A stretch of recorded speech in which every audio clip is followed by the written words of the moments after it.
Trauma is anything that is emotionally disturbing that keeps you from going forward or moving forward, right? And so it doesn't have to be, as you said, the big T trauma. It could be um, sometimes unrecognized anger, like I'm irritated or angry, and I don't know why. I go to get up, I go to work every day. I got a family, but I'm mad. There's something underneath that emotion, right? That's trauma.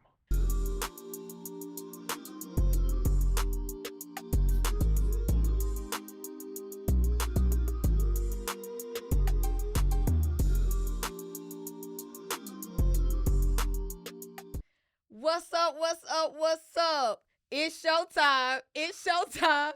Guess who's back again? They don't know. They They don't don't know. know.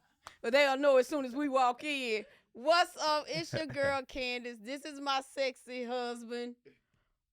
Remon. Baby, you used to say my I name. haven't said your name in probably 3 or 4 years. That's Can not we, can we true. get That, with the oh my program? gosh, that's not You true. all are tuned in to the Couples Lounge Show where we do this on Saturdays at 9 a.m. We talk about love, marriage, and relationships, and ain't nobody doing it like us. Because they ain't us. So make sure you tell a friend to come and join the conversation, come in the building.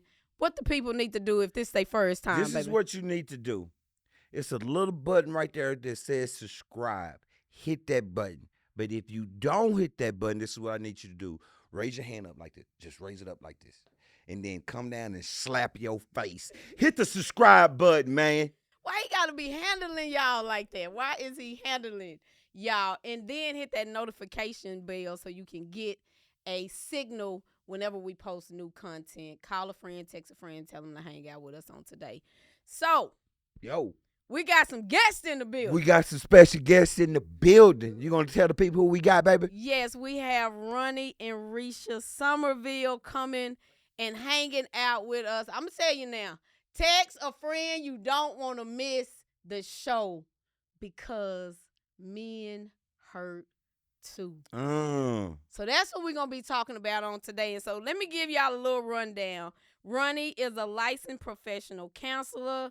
He is a certified hypnotherapist and a life coach. His wife, Risha, she is also a holistic and a coach as well. Hypnosis. Yes, a hypnotist as well. Okay, I'm saying it right. Okay. And they have a company called Healing for Purpose. Tell us a little bit about Healing for Purpose and how did that name come about? Yeah, so we believe that God has placed us in this earth realm, and our gifting, He said He would use those to heal, right? And so we thought about healing, right? But not just healing, it has to be for a purpose. Yeah.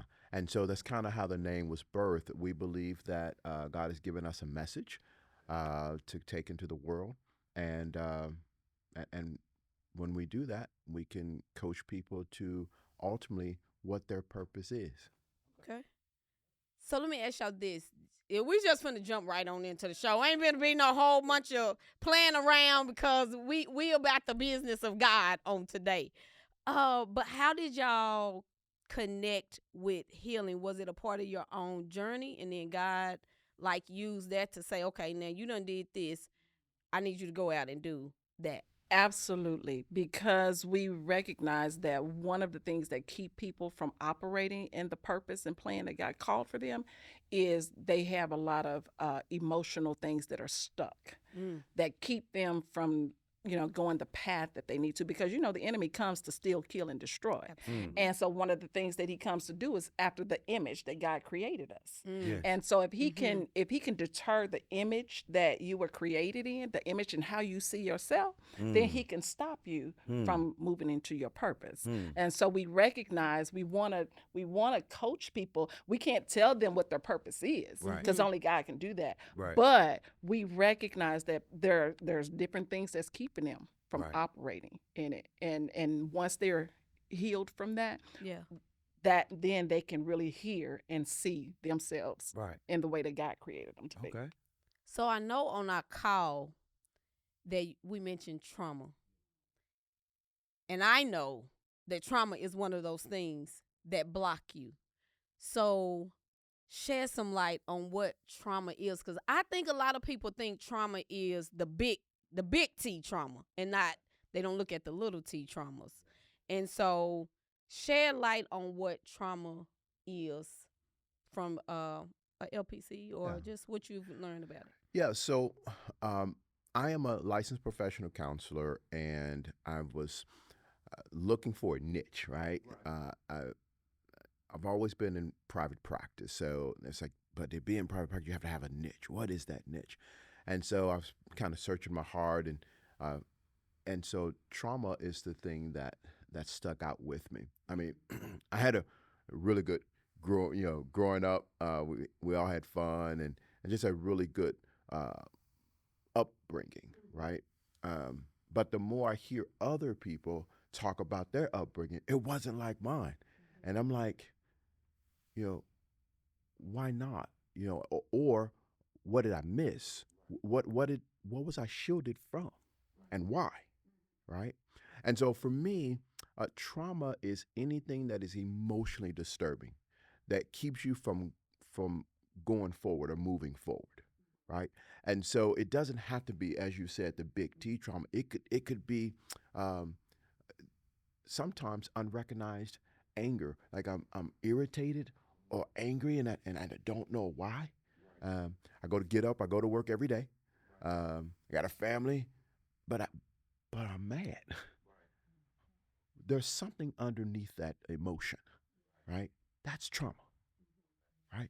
And we may not, you may not know what it is. The reason why hypnosis, or we call it visual imagery, is so powerful is because sometimes those wounds happened uh, in vitro. In other words, in the womb, right? And so you're angry and you don't know why, but it started in the womb. There was nothing that you can put your finger to say, I was slapped, I was this, I was nothing that you can put your fingers to, right? But what you don't know is your mom and dad would fight. They would get into verbal arguments, right? And also maybe they had to leave their place of stability and go find another place. And all of this was happening while you were in the womb. And so now you come out maybe sometimes insecure.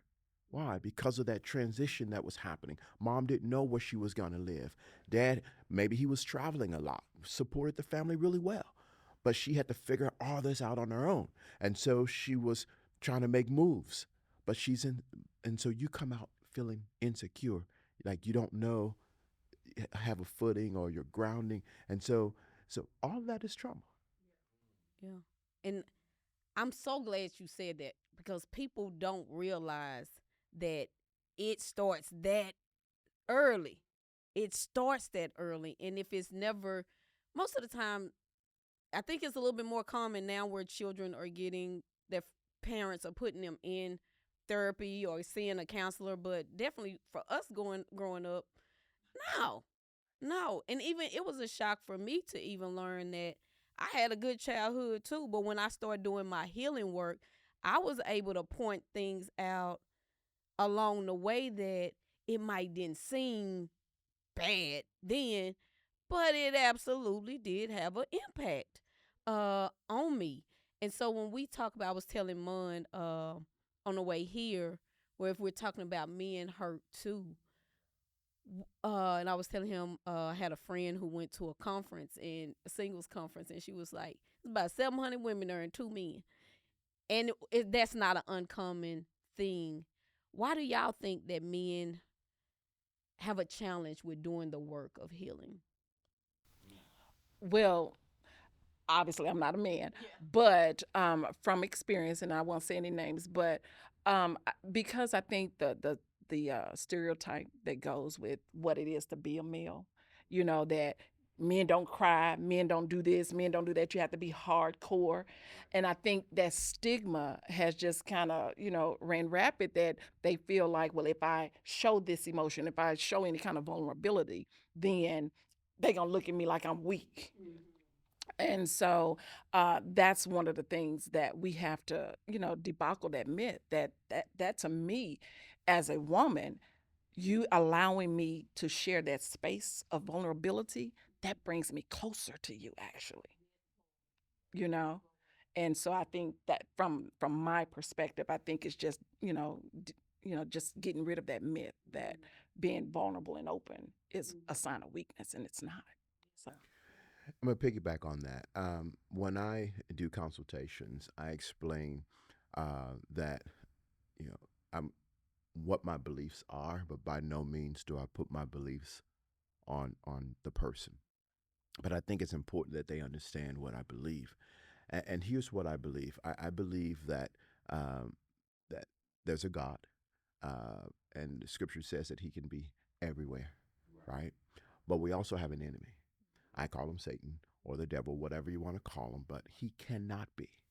And so, uh, because of that, what he does is he gives us these glasses to put on, okay? And then he walks away and says, "I'm done," and he goes somewhere else. And what these glasses are what we call negative cognitions or negative beliefs. And the earliest he can get them to you, now you put these on, and this is the way you see the world, right? And so, for a little boy, let's say there's a dad gets a knock on the door, UPS man, FedEx man, right? He opens the door, and the little boy, he's 6 years old. The dog runs out. The little boy runs out after the dog, and now the dog dies right in front of him. He gets hit. This is where the glasses he puts on. And then the little boy, these glasses he puts on and says, "I'm not good enough. I'm weak." Right? And so now um, life goes on. Mom and dad are maybe not working out. Dad leaves and he says, "See, I'm not good enough to even keep my mom and dad together." Or, "I'm weak because if I was strong, I could have kept them together." Right? You hear the cognition now? And so he goes on, and maybe he gets his girlfriend, and our first loves never really work out. And he says, "There it is again. I'm weak. Yeah, I'm weak." And then he goes, gets a job, or he transitions. Trauma is irrational, right? You go from eighth grade to the ninth grade, high school, and that should be an exciting time. But he's leaving his teachers, and that's when he says, "They're leaving me. Right? I must be weak." Right? You're very irrational thinking. Goes up, gets a little wife, and now she wants to be vulnerable, intimate, and maybe he just lost his job, and "I'm weak. You know, I don't measure up." Right?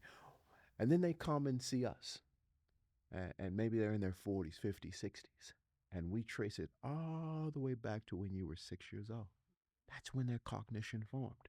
And if we can help you take that cognition off, now you can truly see the world for what it is, how beautiful it is.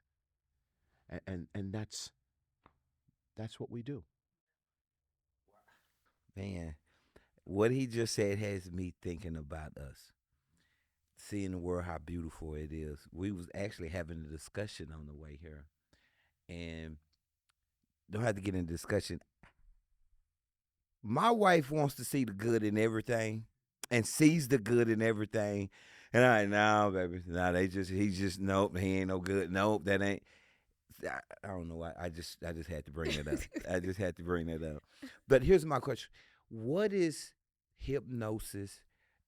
What is its purpose, and how does it help you? Because a lot of people, we think we know what it is. When I hear it is, okay, close your eyes, And count the backwards little to 10. ding ding. Yeah, What we count backwards to 10, and okay, now I'm hypnotized, if you will. So, what is it, and how does it help someone? Yeah. So here's the crazy thing about that is, as counselors, um, mostly what we do is what we call CBT, cognitive behavioral therapy or talk therapy, right?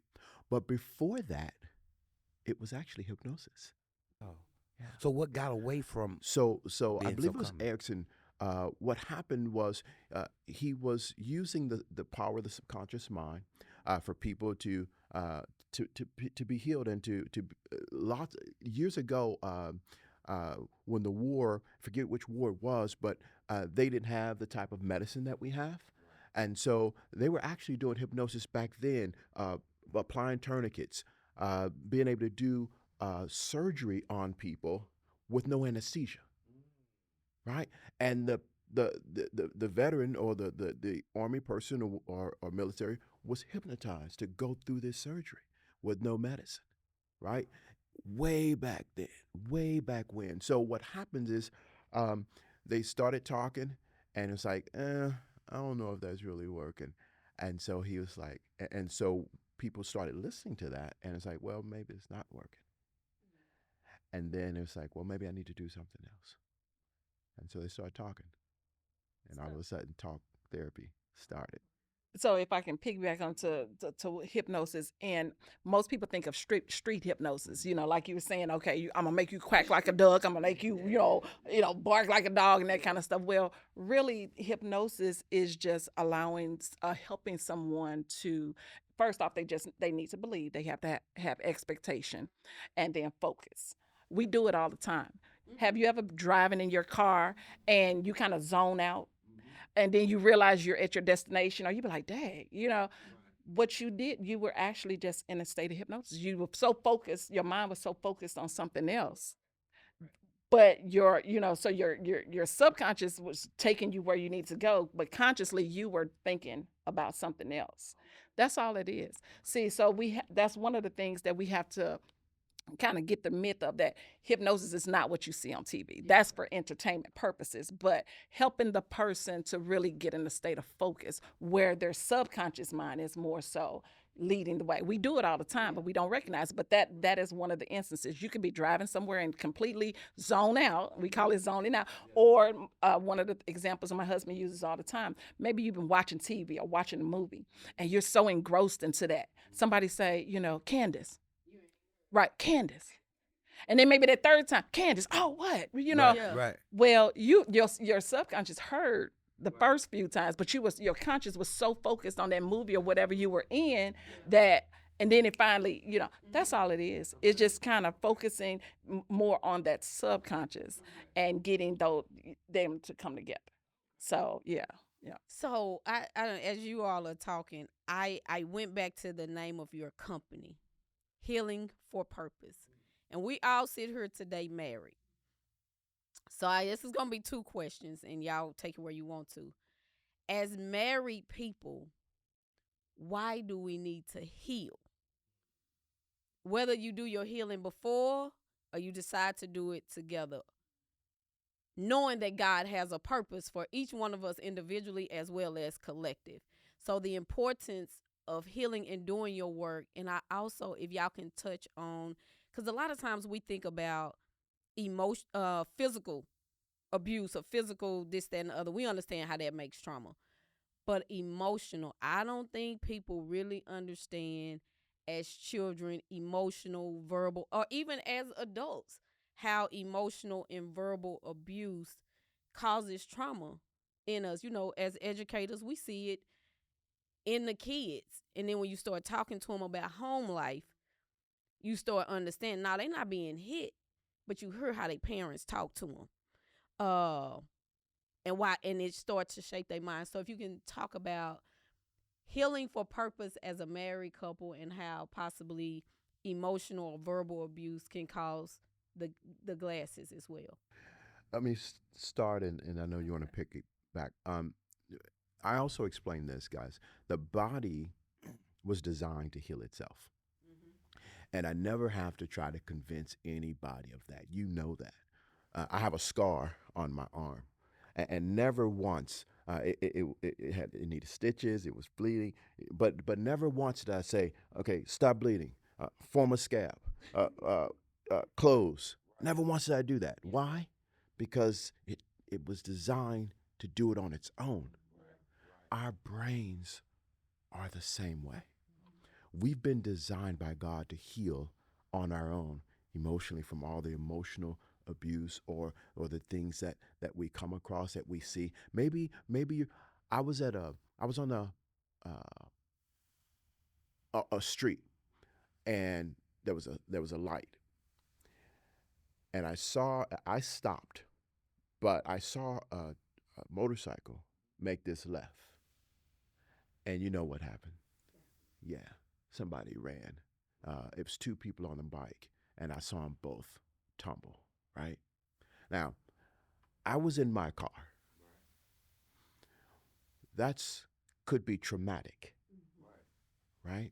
There's a difference between trauma and traumatic.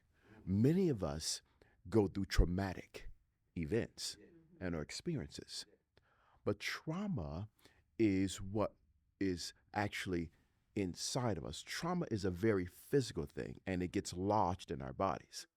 And so when I talk about that event, I start tearing up, or my throat gets, shut, or there's a tightness in my chest, there's this pit in my stomach. That's trauma.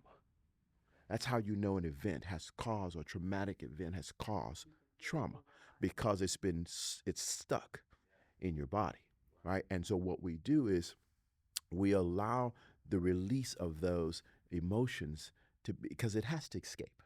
It has to leave, right? And so what we do is we allow those negative emotions to leave. Here's what I do know. The problems that we have or that we think are problems are really stuck emotions. Think about it. It's anger, the sadness, the fear, the guilt, the hurt. When I talk about this situation, I'm hurt all over again.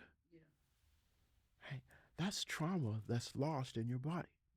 And if we can allow you to release the hurt, what happens to the problem? It goes away. So now I can talk about it. Just like this scar I have. I can push in it, but there's no pain. I can think about that thing that happened to me, but there's no physical, there's no reactions anymore to that, right? You talk about marriage, it's because we never did the work on ourselves. It's all this stuff that's stored in my body that now when I get married and it gets pushed, right? And now I feel this anger come up, but really I'm not angry at her. I'm angry at a situation that's happened before. My mom and my dad, they're no longer on earth. Um, and and I told you I had a really good upbringing. My dad, um, he wasn't as long as I know he was never in the house, but he was always there. Right? I can pick up the phone. He was always there, and he was closer to me than some dads who are in the house with their own kids. Right? But I do remember a time where I have a twin brother, and I remember a time where dad would come and get us, not every weekend, but this particular weekend he was going to come, and we were looking out the door or the window for him, and he never showed up. Right now, sometimes that comes up in my life when somebody doesn't show up for me. But I had to know that. I didn't know where that came from. I'm angry at you because you didn't show up for me. Like you said you would. You were going to be there, but you didn't show up. That's how we take trauma into our marriage. And until we figure that out, where that stuff is coming from, sometimes couples clash. But it's in that tension where I can also be healed. It's a clue that there's something that I need to work on. Yeah, yeah. And I'm so glad, and I'm gonna let you Oh, come yeah. in from a wife perspective. I'm glad that you mentioned that, because just with me doing what I do, and you will hear people say, "Ain't nothing wrong with me," or "I'm glad you meant," because you started after show saying that you did have a good childhood, and like I did too, and I would have thought ain't nothing wrong with me either, but like you said, when it's stuff lodged in us and I'm responding, I'm reacting, it's like why? And for you to come back to highlight that moment, like we can have, I always say this, like our childhoods could have been good, but we were still raised by imperfect parents. And so it was some things that has happened, those little milestone moments or things that happened to us that yet we all got to heal. We have to be willing to acknowledge. And so I'm so glad that you mentioned that body part, that he feeling it in our bodies. That's how you can know something here is a unprocessed memory that's still there, something that needs to be healed. Sometimes people are calling it triggers. Why am I triggered? That's that's why. Was you about to say something Yeah, before? I almost for to say almost the same thing. My question was going to be, how does someone know I need work? Because everyone doesn't feel like you just saying. Some people like, man, ain't nothing wrong with me. And be the main ones that need some work. To be the main Right, like there's popping nothing off. wrong with me. So if someone that's watching and listening today feels that way, what would you say to them that they can point out? Like, okay, maybe I do need some work. Hold on. Can I get her to answer Yes, that question yes. for us, healing for marriage, and then we'll come back to Okay. that. So Okay. that importance. Well, that's one of the things. As far as like you said, and we come with marriages, you got two people that are coming together, and oftentimes we spend more time focused on the wedding than the marriage. We plan more for I our had a shoe ceremony. out. For more on the ceremony than the actual marriage. And then if we didn't have any experience or we didn't have a couple or somebody that we actually learned what this is, then guess what? We're going into it blind. So when two people coming together, and like you said, some people don't even recognize that they may have something that could be a trigger later on. So you have these two people coming together, and like we always say, you got baggage, whether you know it or not. Most people have something, some kind of baggage. And so you come together, and then, when everything is good, everything's great, right? But it's those triggers that come up that causes things to happen because we go through seasons. And so some seasons you go through when things are not so, that's when you start seeing them. And so after that honeymoon phase is gone, and you really get into the deal, and you're like, ooh, Who I married? Exactly. You, What? you got What? that upset because I right. left the water on? Right, Yeah. exactly. Or Yeah. it bothers you that I put the toilet paper on, over than under, just things like that. And so that's why one of the things that we are planning for here in the future is premarital advancements, premarital, what we would probably call a retreat, because people need to ask some questions, to do some things, to have an emotional detox. We call it an emotional detox. Just like we go every year to the doctor to get a physical, we feel like people ought to at least 1 year just go and have an emotional detox, because sometimes we don't know what we know. The subconscious mind knows and sees everything. What does that look like? An emotional detox. Emotional detox. That's when we go through and we kind of help you clear out if there's any anger, any fear, any sadness, hurt, guilt. Those 5 main emotions, because a lot of times you don't know until you know. And then we have clients that always say, oh, I hadn't thought about that in years, because your subconscious will start bringing stuff to you, and you be like, oh, I didn't know that. When we were in the process of building this business, I was just like feeling like I was stuck. And so I have a hypnotist also that I coach, and something that came up that I seemed totally related is when I was not bullied, but talked about as a kid. I was 2nd, 3rd grade, and there was some young boys that stayed across the street from me. And in this session, I had never thought about them in years, and I'm thinking, I'm a grown adult. I've gotten over all of that, and it came up. And what I saw myself as a young person doing, I was talking to those little boys across. I'm pointing because I could see it, and I told them, I am strong. Huh? Oh, right. No, well, I did. I had to tell the younger me was speaking to those little boys across the street. And I told them, I am beautiful. I am strong, and I am confident. And when I came up out of that session, I was like, where did that come from? Because I hadn't thought about them in years. I couldn't even tell you the little boys' names. But and you're thinking, how does that relate to business? Well, it was, because evidently somewhere along the way, I had learned that I was not beautiful, that I was weak, and I didn't have confidence. But I didn't consciously walk around like that. I'm taking selfies and all this other kind of stuff. So, but again, so when two married people are coming together, with all these things that have not been released. It's just kind of like if you have something in you. If you okay, a refrigerator that you ain't cleaned out. If you're 45 years old, if you haven't cleaned out a refrigerator in 45 years, it's gonna be a little dirt. It's gonna be a lot of yuck. And so sometimes we don't know what we don't know. And so doing that, to me, it ought to be a part of an annual, regimen, just to go and make sure. We do it on a regular basis. We call it, where we just kind of release and let it go, because we know that sometimes things are there that we don't even realize that are there. So I told y'all it was gonna be a good show. I told you. You didn't get your paper, did you? You didn't have your pen. Go get it. We'll be right back. We want to invite you out to the spiritual marriage retreat Yes. from We Will Win. It is going down October the 11th through the 13th, 2024.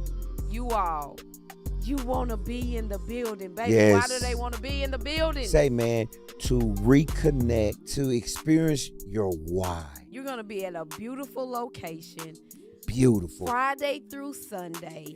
Yes. Meals are prepared. Yes. Y'all, you gotta be there. Take your marriage Gotta to the be. next level. Payment plan Right now. options are available. Welcome back. Welcome back. Thank you for tuning in.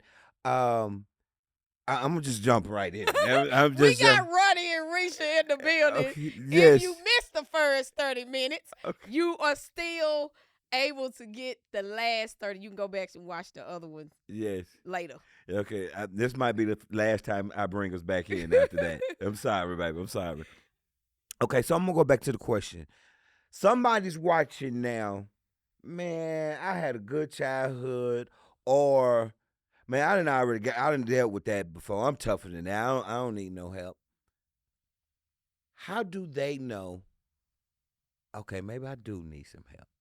To that person who don't believe in counseling, what would you tell them to show them?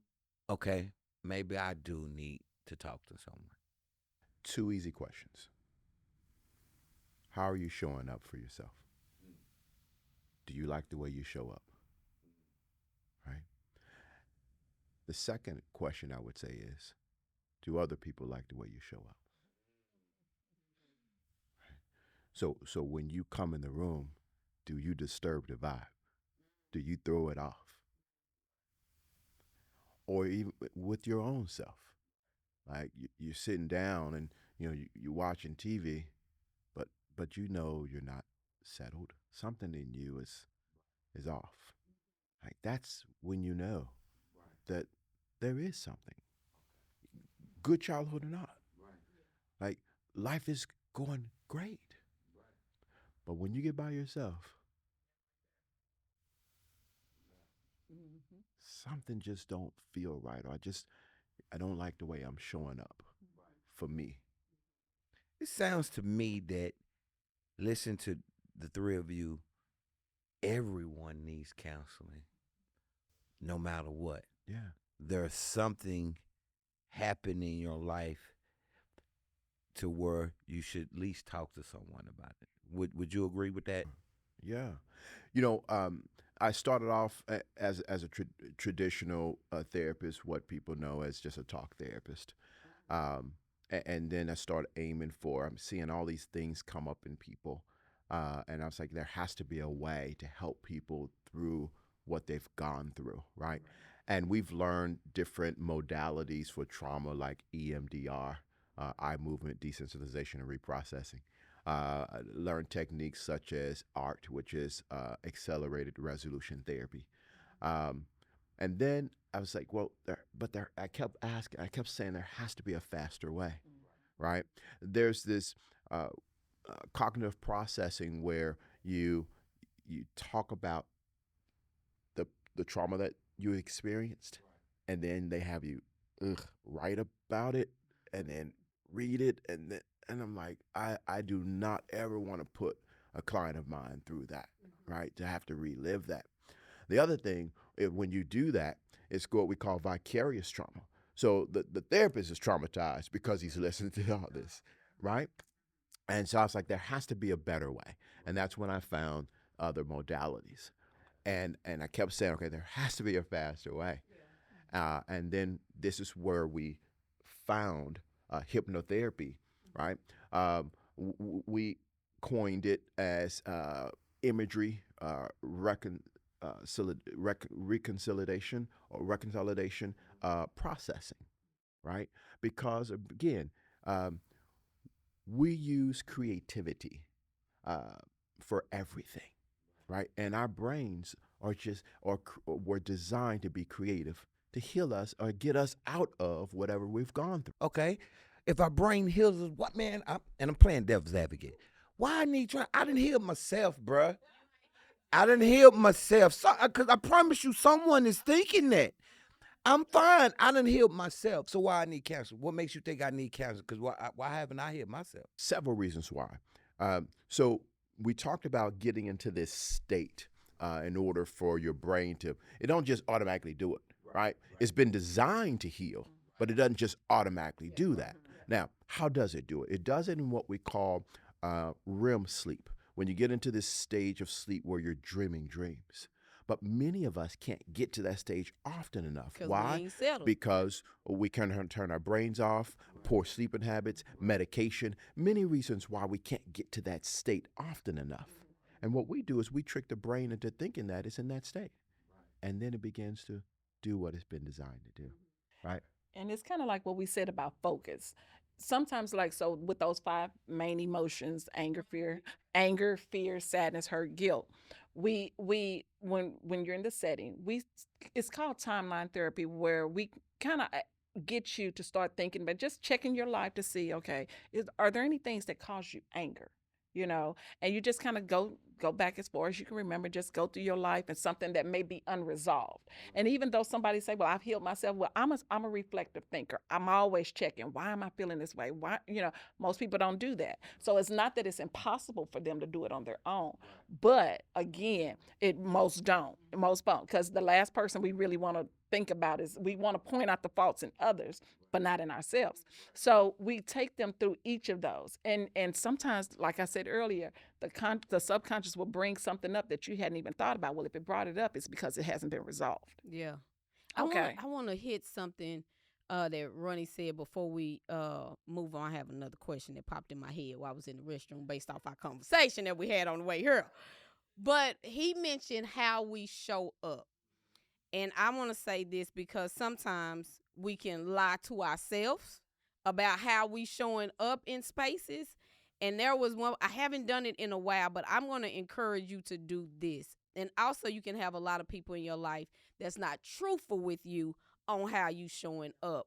So find about 5 people that will love you enough to keep it 100 with you, and just create you about 5 questions that are reflective in nature, and ask questions like, if I could change something about me that would help me be better, what would that be? So you can really see how you show up, and it's not all the yes people in your life. So you can be honest with yourself, because sometimes we can not be so honest with ourselves and how we show up, because everybody love our personality or whatever the case may be. So that's what just came to my mind. But healing for purpose, like, I love that. Like, oh my God, I love that so much. Just because, going back to how y'all started it off, God has a purpose for us. And if we don't heal, many of us won't reach the level in which he has created and purposed us to go. But we was having a conversation coming here about men. And so this is my question when it comes to men and women. Do y'all think, because most men don't do the work, that's not a common thing. Do you think men use sex as a healing, or to make them feel good instead of addressing what is going on? So using sex kind of like as a drug. So the men that they ain't trying to settle down, they just, and you 40, you 50, you still running the streets. Could sex, like for a woman, shopping could be used as an external way to help with those emotions? Do you think men are using sex in that way? Absolutely. Absolutely. Because the question becomes this: uh, why are you doing it? Right? Why are you doing it? I just love to have sex. Yeah, and that's true because sex was meant to feel good, right? And all of us like to feel good, but even deeper than that, why? And why that person, right? What is it that you're searching for? Because you're searching for something, right? You know, it's any good thing can be misused. For instance, let's say you love to go to the gym, right, and work out, and let's say you're on the treadmill, and so uh, it's healthy, but it can also reach a point to where it becomes an addiction. So so when so when you're not running, you're thinking about running, right? And that's all you're thinking about, but you're not present with your family. It's crossed over to addiction, right? And I think men uh, used other things so that they don't have to be present. And it could be it could be exercise, it could be sex, it could be I'm just hanging out with the boys, right? Why can't you ever be by yourself, right? Or when you are by yourself, you know, why are you so unsettled? Yeah, yeah. Um, that's why I wanted him to speak first because obviously, but yes, there's definitely a difference between having sex and being intimate. Oh, no doubt. Okay. No doubt. And a lot of times people are having sex, but they're not truly being intimate. And so a person has to sit within themselves and say, okay, what am I doing? Am I really, why am I okay with just the sex part and not that kind of shows you, okay, maybe you're blocking being vulnerable. It's easier to have sex than it is to be intimate with someone. Mm. And it's yeah, when I was in the restroom, like that was just in my head, and then it just like just our conversation because mom was just like, nah, men they ain't trying to settle down. They want to just and I'm like, but when you think about things from a godly perspective, like that is not of God. So what is that blockage? Because if you just out here sowing and that's your focus, you can't even concentrate on what God is calling you to do. No.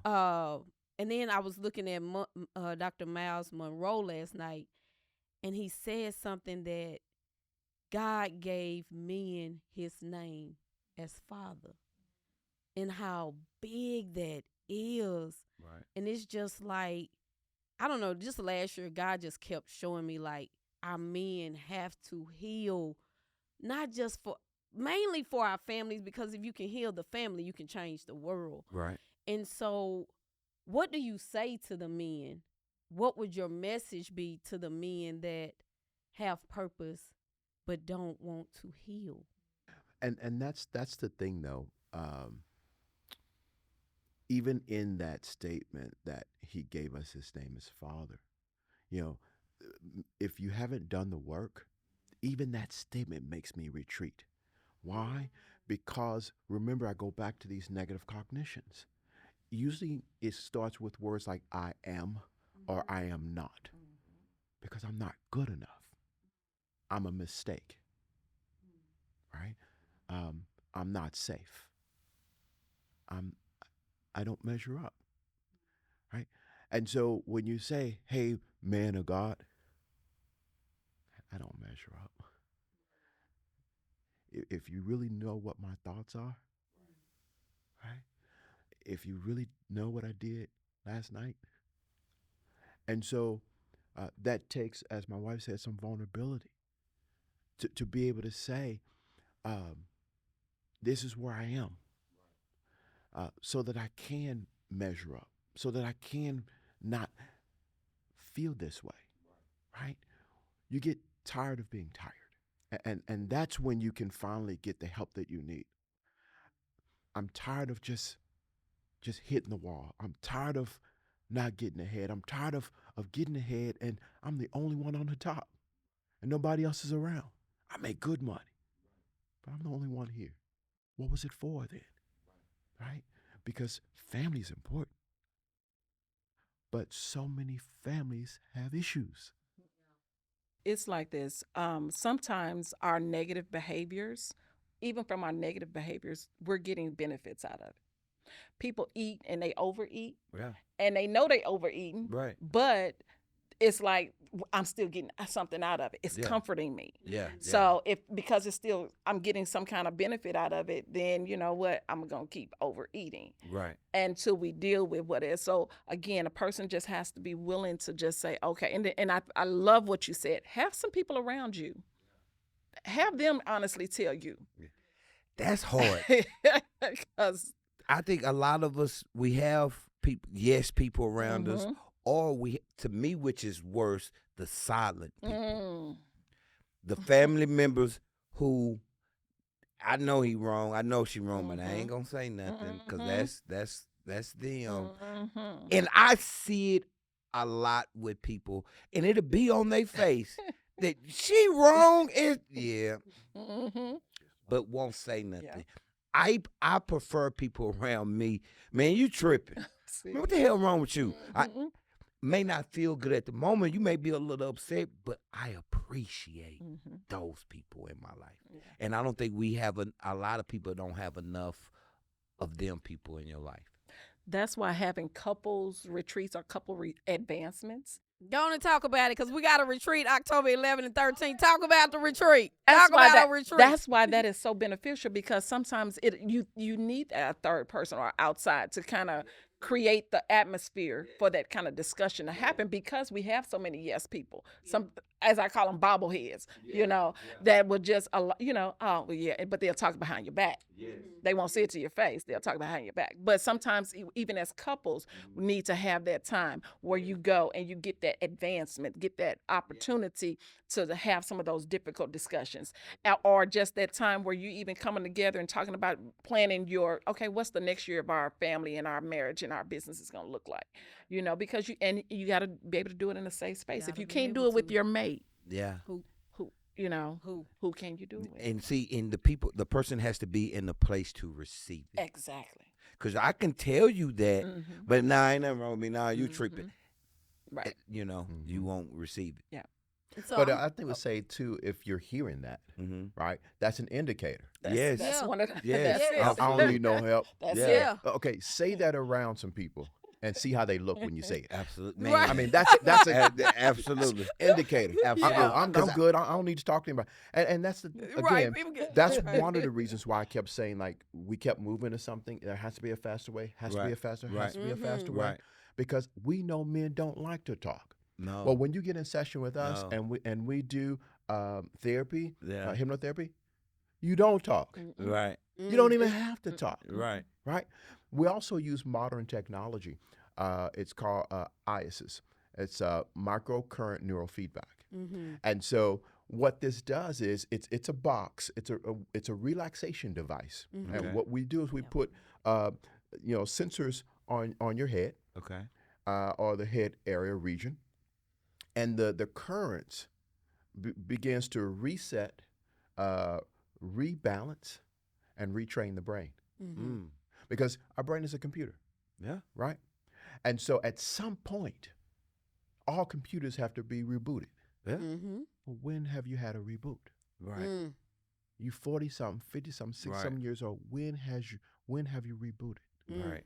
Right? Right. And so the relaxation device allows your mind to automatically reboot itself Right. the way it needs to be. Right. Right? Again, no talking. Yes. Right? Yes. So we have, if you want to talk, that's an Right. option for you. Yeah. Right. If you say, no, I don't want, I just want to be able to release, then Right. all you have to do is follow our voice. Right. We'll lead you into a space where your mind begins to just heal itself. All you have to do is just follow my voice, right? Because again, I go back to this idea of we are creative beings, right? We said, wouldn't it be nice if we could just take the old phone with the cord and actually take a phone and walk around with it. Wouldn't that be nice? Mm. Well, Boom. somebody had to think that, Right. that Right. thought, Mhm. right? Yeah. Just like God said, let there be. It was a thought, and then things began to happen. Well, Mhm. we can do the same thing, with a thought. Like Mhm. if you put several people in this room and said, you guys come up with something, our brains will start trying to come up with something. Yeah. What about Right. driving cars that Mhm. drive their own selves? Right. Whoever heard of anything like that? Yeah. But Right. it's happening, Yeah. right? Yeah. And so what we do is we just use the creative part of your brain to heal you. Mm. And you don't have to anything. All you have to do is relax, and we'll help you to relax, and then listen to our voice. And what's going to happen is, as you listen to our voice, your mind is kind of hear us, and then it's going to go in and out because you're going to be thinking about something else. Right. A movie you saw, Right. maybe something that happened in your past, Right. right? But I'm talking the whole time, but you're not hearing me anymore. Right. That's how we know that something is going on, Right. right? Mm. Even while I'm speaking, people started thinking about some things that happened. That's a form of hypnosis. Mm. Mm. I almost want to change the show name to Healing for Purpose. Healing for Purpose. I think that is going to be the name. But this is just an overall. We're not even focused on me. We just focus on people. Oh my gosh. So I want to ask you this, Risha. You said something earlier about vulnerability, drawing when our husbands or men open up to us in intimacy and drawing us closer. If you could talk to the wife who husband is, she sees the healing need. Not saying that she don't have her own stuff, but she can see her husband in this space of needing to heal. She said, whatever the case may be, and so she don't throw in the towel. What would you say to that wife? And as I'm thinking about, like, I really want Tammy Franklin on the Couples Lounge, just because Kurt has been so open about his journey with his mom, and he did the Father Day special, and in there he mentioned his dad not being in his life affected how he loved. So I know as a wife, she saw it and she experienced it. She had to go through it and she stayed. So what do you tell the wife that is in that space? What do we do? What I would first say is, first off, as can women, talk to her, okay, yeah. as a woman, our nature is to try to nurture. And what I first have to let you know is that the only adult that you could change is yourself. So first off, we wear this big S on our chest. Listen, like they said earlier, he has to be willing. So the first thing that I would tell you is that, you know what? The only person you can change, the only other adult you can change is yourself. All you can do is change how you react or respond to a situation. First, you got to, so the learning has to come inward first. The second thing that I would have to do is to tell you is that, okay, pray. Obviously, pray. Pray that God will bring the necessary person or people or whatever. And it could be that will bring to help, get the person, get your husband to the place that he needs to be. I would also say you have to let him know, babe, I get it. I may not be able to understand everything, but just know I'm here. I'm here for you. And, don't throw in the towel. Give him an opportunity, because it's a lot harder for men. And if you use that empathy and look at it from his eyes, so a lot of times we always looking at stuff from our eyes. If you can, try to get in his shoes for a minute, because promise you, if I had to choose, I wouldn't want to be a man. I say this all the time. I'm glad I'm not a man, because it's so much. It's such a weighty thing to be. So try to look at him, look at an experience from his eyes for a minute. That's what we call just reframing.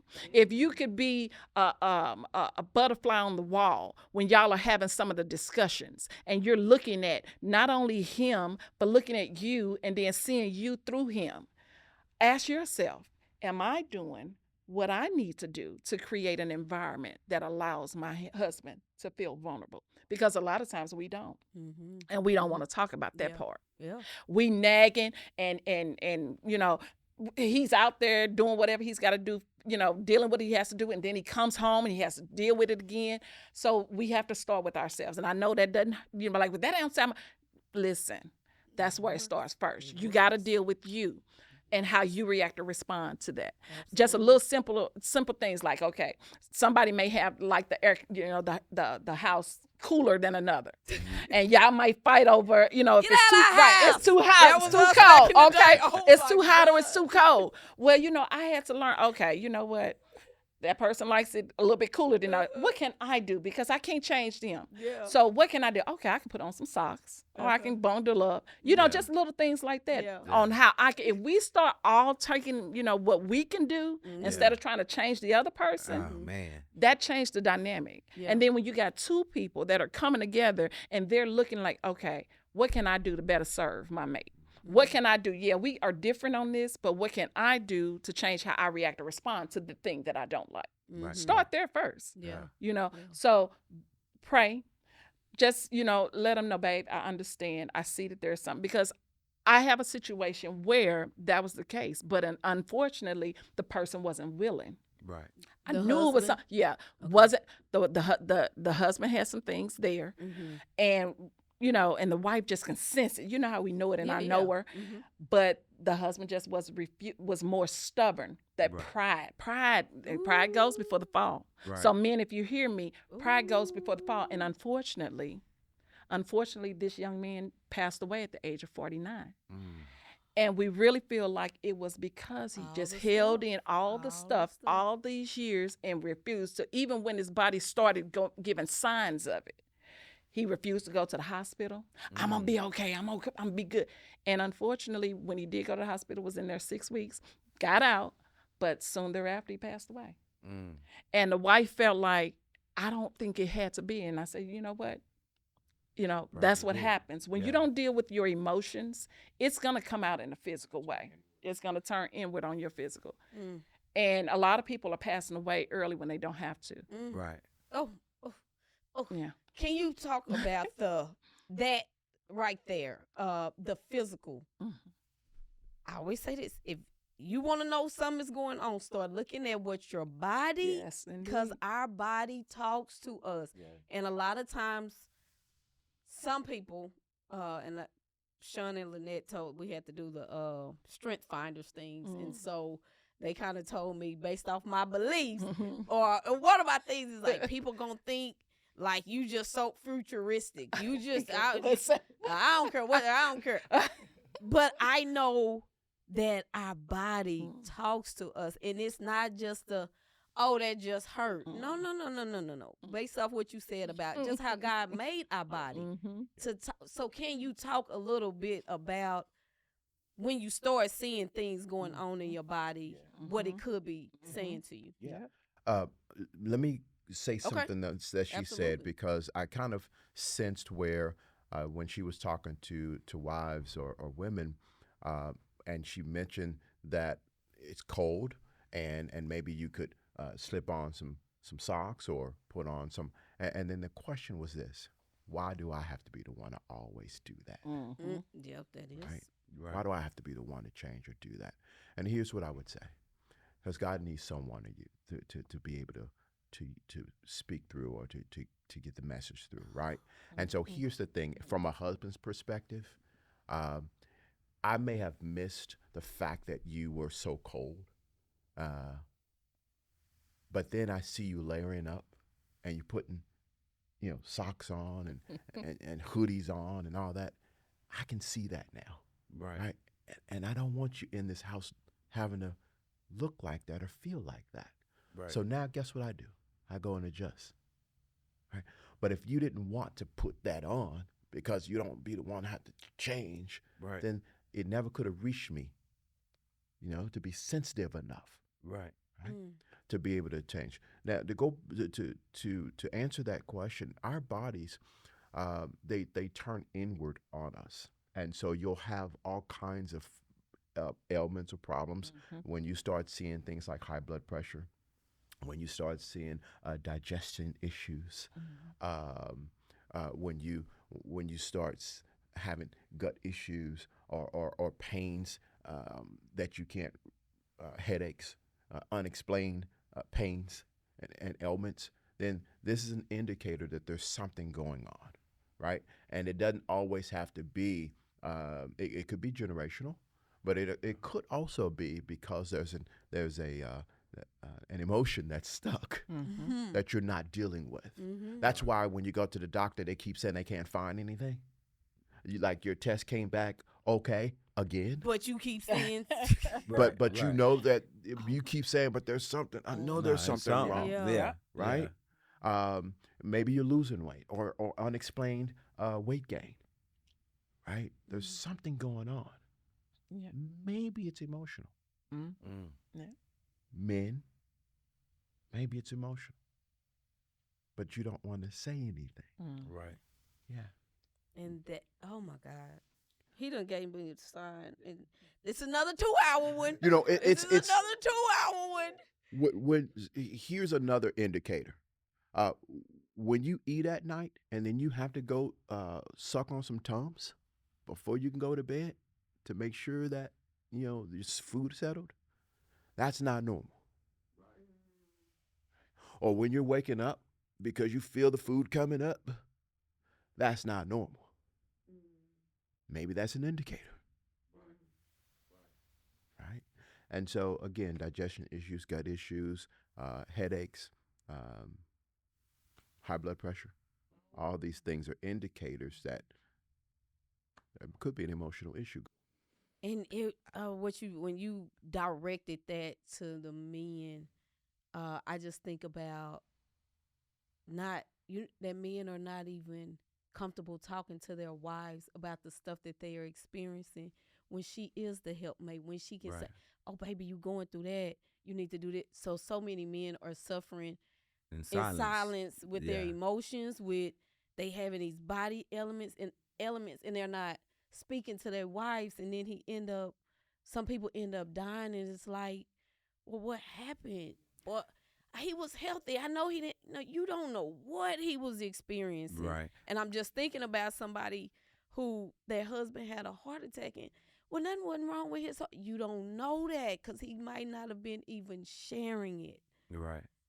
I believe Oh my men, in my opinion, we put the most trauma on ourselves, on other men. And this is what I mean by that. As young boys, we have put trauma on young boys, teenage boys by, and I've said this before, applauding them for having multiple women. Now when he's older and he's a man and he's doing this and that, some men or guy has told him this is cool, this is okay. Mhm. Other times we'll do it by telling boys, shut up, stop crying, ain't nothing wrong with you, you don't need to talk to nobody. So we're teaching him, this teenage adolescent boy, you don't need to share this with anybody. Keep your Mhm. mouth closed. This is what guys do. So now that when we older, now we're not talking to anyone. So again, I believe at times that men, we put that trauma on ourselves and other young men, and when we grow up, no wonder we're like this. Or would that be putting trauma on them or putting them in traumatic experiences? Well, both, because traumatic. It starts out traumatic, right? Uh-huh. But then, when I think about going to talk to my daddy, yeah, You start feeling. I start, my heart start. That's trauma. Mm. You know, I really want to say this, but I know I got to act a certain way, Mm. right? That's trauma. Yeah. And that's a good way to the question that was asked. Well, how does a person know if they feel like I'm not sure, I don't have anything? Ask yourself, are you willing to talk about it? Or that thing that you're thinking about, are you hesitant to share that with somebody else? If it is, then that's a fear, and that's rooted in something that is unresolved. Back And to Yeah. marriages. If your wife is Mhm. asking you to open up, or your Yeah. husband is asking you to open up, and it's some reservation there, or why we got to talk about this, or why you, This takes awareness, though. Right. Or Yeah. can you just Healing leave the takes awareness. Absolutely. And wanting to know, or yeah. yeah. Or can Yeah. you just leave the past in the past? Well, the Mm. past unresolved is doomed to repeat itself. So do you want to keep getting what you keep getting? Right. Or do you want, Right. what they say, insanity is doing the same things over and over and expecting a different result? Yep. Well, if you're hearing somebody saying the same thing over and over to you, well, why do you, then guess what? It's not them, it's you, Right. Mm. Right. Mm. Right. Right. Mm. Man, this is. Has it been an hour? This up for 2 Is it the hours. time? Yes. Oh Wow. my gosh. Okay. So. Go ahead. Go ahead. Okay. So what you? I heard you yes. saying earlier. So, for the listeners that's for the first time seeing and hearing you guys, where can they find you? Because they ready to heal. Yes. For purpose. Where's social media, your office? Where can they find you? How can they get in contact with you? Let the people know. Yeah. Well, we have an office in Midlothian, Texas, 214 South Yes. 14th Street in Midlothian. And just give us a call, 888-8-COACH-8, right? 888-8-COACH-8. You can go to our website as well, healing, HEALING, the number 4, purpose.com, healing4purpose.com. Right, and if you are not in the area, then we also do virtual sessions as well. We of course love the in person, but we get just as much success with our clients virtually as well. So, and you can always, if you're not sure, you can schedule a complimentary consultation, because we want to kind of hear what's going on and then see if the services we provide are, would be beneficial to you. But we let everyone know, if you've never had an emotional detox, it's not going to hurt to have one, even if you don't feel like something's Y'all wrong. have any social media sites that they can find you guys? Right now, it's pretty much our website. Okay. So we Yes, are ma'am. working on building Okay. everything else. But yes, we would definitely love, again, if they haven't had an emotional detox, they haven't gone through something like that, then it doesn't hurt. It's just Okay. like going to your doctor, getting a physical. Even when there's nothing wrong, you still go, right? Yes, absolutely. So how long Absolutely. is the emotional detox? Is that a few sessions, or is it one session? Yeah, so we can do one session, right? But what we encourage is usually about 6 sessions that someone would come and we walk them through what trauma is all about, really understanding it. And as you understand those, you'll start getting aha moments right away. Right. And really some of the things that you'll start releasing some of that stuff right away, just from the way we're educating you and talking about it. And so usually we say about anywhere between 4 to 6 sessions is all you need. What you walking away with, baby? Somebody should have told me. Somebody should have told me that listening to this, a lot of people need healing and help and don't know it. The nugget that I would want to drop that I heard: be willing to clean out the 45-year-old refrigerator, because there's stuff up in there that needs to be cleaned out. And even when you don't think you've experienced trauma, you just might be wearing some tainted glasses that you've had on since you were 6 and 7. And that's just the way that you are looking and you're living your life with those glasses on. Are you ready to take the glasses off so you can see clearer? Thank you. Thank you for tuning in to the Couples Lounge Show. Thank y'all. Absolutely. Thank y'all. Absolutely. Thank y'all Thank you so for much. being here. Go get an emotional detox. Go get it. And then if it don't work, okay, but I know it's going to work. I know it's going to work. Just try it. You try everything else. Try this for you. Absolutely. I love y'all. We love y'all. Hit We the out. subscribe button. Bye.